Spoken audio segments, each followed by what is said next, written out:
Back in December 2012, a couple of friends and I, and two really cool teachers, decided to go on a totally not school trip to Sabah. Now, if you don't know where that is, it doesn't really matter. What matters is that we took a flight.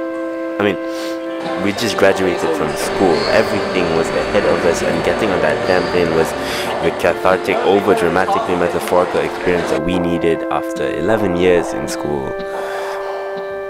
So there we were, a bunch of kids and two really cool teachers, flying off to a part of the country most of us hadn't been to. A bunch of 17-year-olds finally feeling free. I really need to stop saying things like that. When we got off the plane, we went straight for the airport massage chairs. Huh. So we headed off to our first destination, Marble, which was really pretty. I mean, it was really, really pretty. We woke up for the sunsets and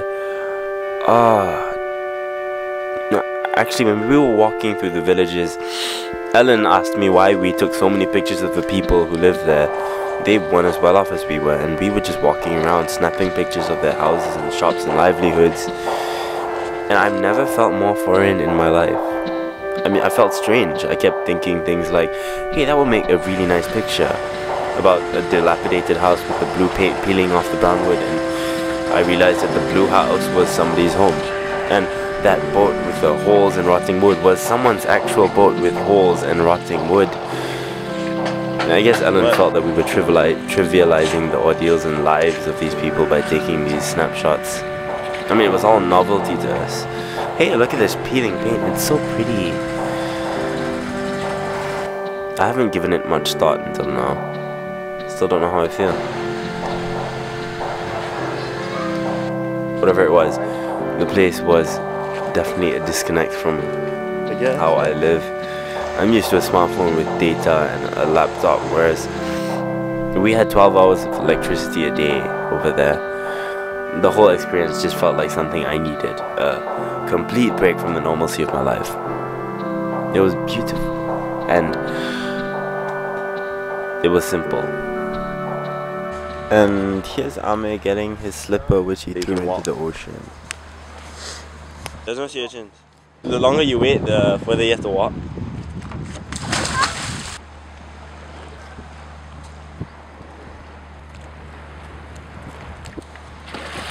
Oh, boleh?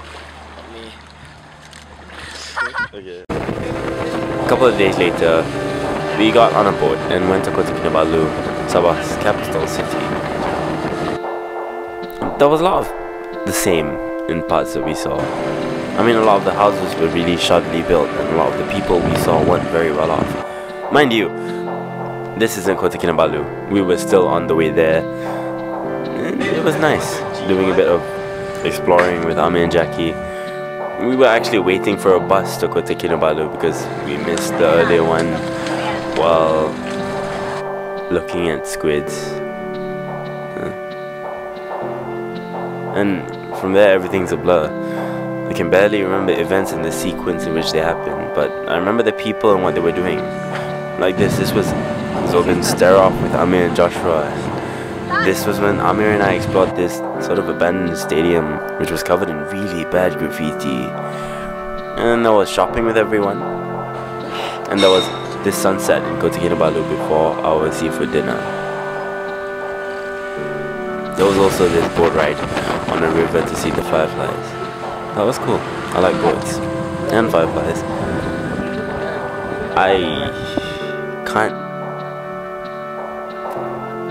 begin to say how beautiful things were, and if I did, it would just seem repetitive. So